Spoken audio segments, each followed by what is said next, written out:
Hey guys, before the video gets started, I just want to ask you guys, are any of you guys from Laughlin or Vegas area? I will be there for the next couple days, so if you guys want to go on any trails out there, I don't know the area, so I need someone, you know, that can guide me. So if that's you, send me a DM on Instagram. So yeah, just DM me on Najar Offroad, and yeah, we can do something, find some trails or something out there. So yeah, thanks. Now let's get on with the video. Hey guys, welcome back to the channel. So today we're going to get to wrenching on the Jeep. I'm here with Chris. I'm using his garage since I don't have one, and he has a lot of tools, which I don't. So today, let me show you what we're gonna do. So I scored on this Iron Rock Off-Road 8-arm. I picked it up for $100. I was actually gonna buy it new, but I checked on Off-Road and there it was, $100, and I'll show you that right now so you guys don't think I'm lying. It did have worn bushings, but the guy actually gave me some new ones, so we changed those out. I took it to my friend's shop, the Gooner. Search him up on YouTube. He has some funny videos. He's the one that changed them out for me. They were actually, he was telling me it's a pain in the ass to change out these bushings. So if you do buy the A-arm and these bushings go bad, I would recommend just upgrading them to this style. I forget what they're called, flex joint, I believe. Upgrade them to the flex joint so you don't have to struggle putting these in. Let me show you why I had to replace the A-arm. So I've actually been having some really bad sway on my Jeep for a while now, and I replaced all the lower control, these right here, with eBay special, so I know that those are fine for now, but I did not change the upper A-arm. So I am getting some sway in the rear. As you can see, this one is kind of worn. That one doesn't move, but this is the passenger side right here. Watch this.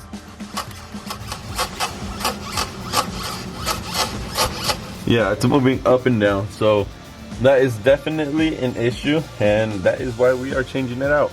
We'll get her done. Alright, so the first step is we have to remove all the brake lines right here and the ABS lines and get those out of the way. And then we can start wrenching on this and taking off the bolts from the ball joint, which I heard are a pain in the ass, but we will find out for ourselves. Alright, so first things first, we have to remove the brake lines. These are 10mm bolts. If you guys are into gloves and whatnot, I recommend these Gorilla Grip ones. These are really good. I'll have them linked down below. If you ever crush your fingers, they actually alleviate that pain, so yeah, I'm letting you know from experience. Okay, so down here you have the two 10mm bolts and then two 13mm bolts. So just so you're aware of that, and then after that they all come out, and yeah, good to go. So next step, we have to take these bolts out, and these are a size 21. So you have to get one of these open wrench here, and then it's a 21mm, and this one I got at AutoZone. It was like 12 bucks, so in case you need to buy one, there it is, 21mm, okay? And these are a pain to take off, so you might need to extend this, and after that it'll come out. Yeah, not gonna happen. Nice. Ooh. Make sure you strip the bolts. There you go.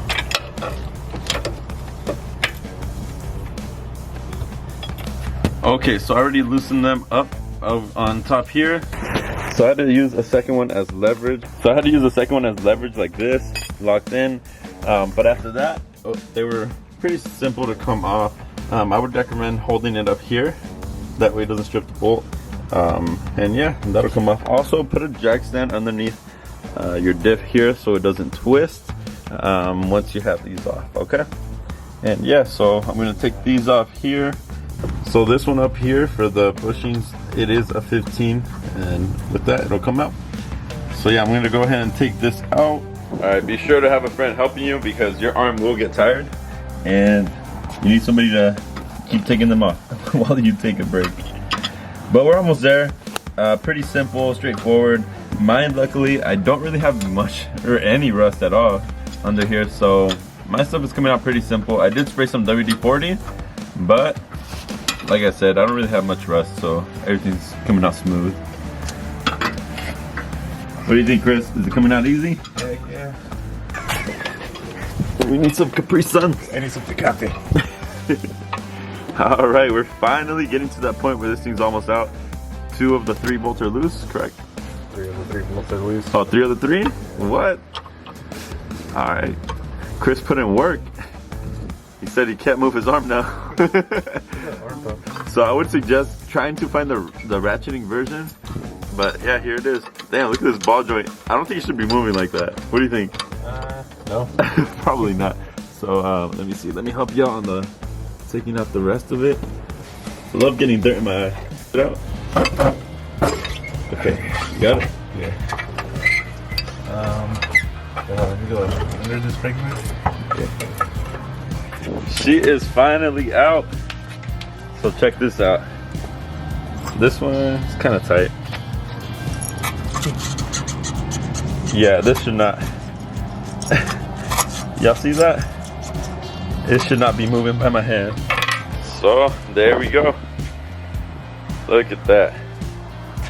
That looks fucking sick. Iron Rock Off-Road versus the stock. So yeah, we're gonna change it out. And now we have to attach this piece first, which is where that end goes onto here.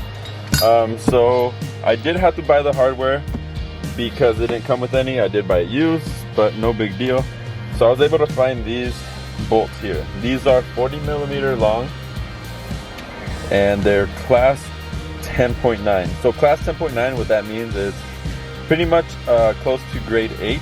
That's what's required. These are M14 bolts. So yeah, I was only able to find 2 black ones and then 1 chrome, but that doesn't bother me.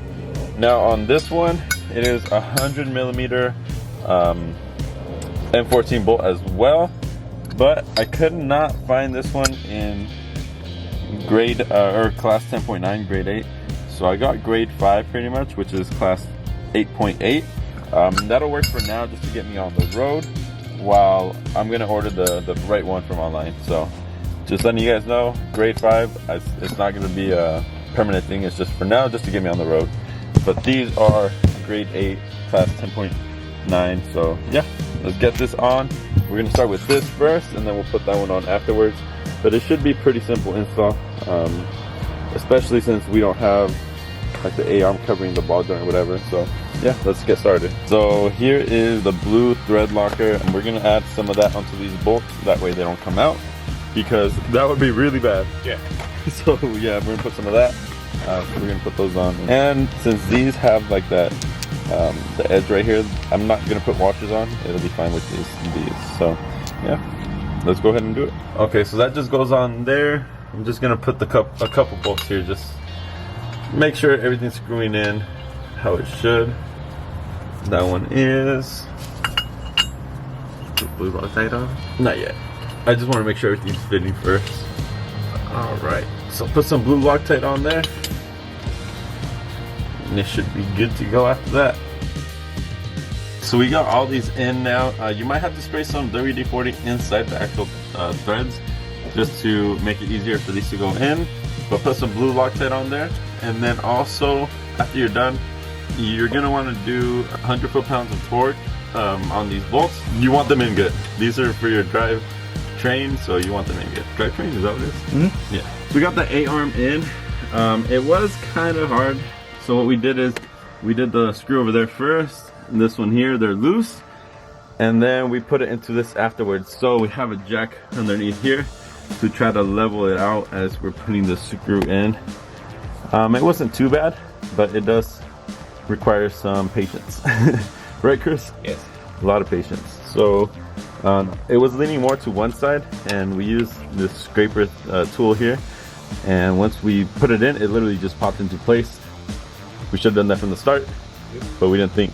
So I'm letting you guys know, that way you guys don't have to struggle. But now it is in, and it's time to tighten everything up. I'm taking over for Jonathan since he's in the restroom. So the instructions say to use some cable ties, and this is where we located the bracket for the brake lines. And I don't know what this line is, but Jonathan should know on both sides. His is still a little loose. All right, so we got it in there. The next thing I'm gonna do is just back it up, and we're gonna pressure wash underneath. We should have done that at the beginning, yeah, but we're gonna do it now, and then afterwards we're gonna test drive it, and I'll let you know if it actually makes a difference in the swaying. So let's do it. Okay, so first impression, I'm going about 60 miles an hour, and it honestly feels really stiff. It is not really swaying how I remember it. And even my passenger, he says he remembers. I remember that. And he was a passenger, so he says he actually feels a difference too. So I think that's a good thing. We're about to hit the freeway right now. But like I said, on the street, 60 miles an hour, it feels way stiffer. Like, it feels like I got control of the Jeep now. Like before, I didn't. I would have to keep correcting back and forth on the steering wheel. Right now, feels good. Alright, so we're hitting the freeway now. So I'm going 75 right now. And this thing's driving straight. Like, I still have to correct because it's windy right now, but no, it feels good. I wasn't able to go 80, or else I would have to slow down. It felt dangerous.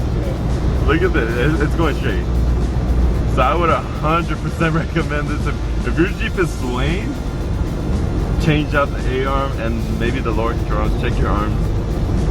But yeah, big difference, big difference. I'm gonna go 90. I'm gonna go 75. We're in Mexico. We're in Mexico? Yeah. That bike is worth more than my Jeep. Yeah, this feels smooth. It actually feels like I can control the Jeep now. Should I hit the Ferrari? Yeah, it is a Ferrari. Yeah. Yeah, look, I'm going smooth, dude. It's going straight. What about you, being passenger? I'm sure you felt this way on the freeway before, right? Being passenger, I used to always be terrified of my life. No, it feels honestly, good. Honestly, this night and day. you feel it. Oh, dude, look at that. Zoom in on that. Yo, look at that. No way. So, thank you guys for watching the video. Please comment down below if you have any questions about the install. So far, so good. So I did take like a 250 mile road trip, and that thing feels solid. It's not moving around everywhere. A little bit because of my front end, but that'll get fixed soon too. I have the parts for that. But the rear end, no more swaying. The Jeep drives pretty much straight. So I'm happy. I'm really happy with that. I'm glad I purchased the Aero A-arm. So yeah, if your Jeep is swaying, just pick one up and that should fix it. But check, you know, all the other control arms as well. Anyways, give this video a like, share it with a friend. I know that you guys might need help installing it, so if you do have any questions, you can also ask me on my Instagram at Najar Offroad, same as my YouTube name.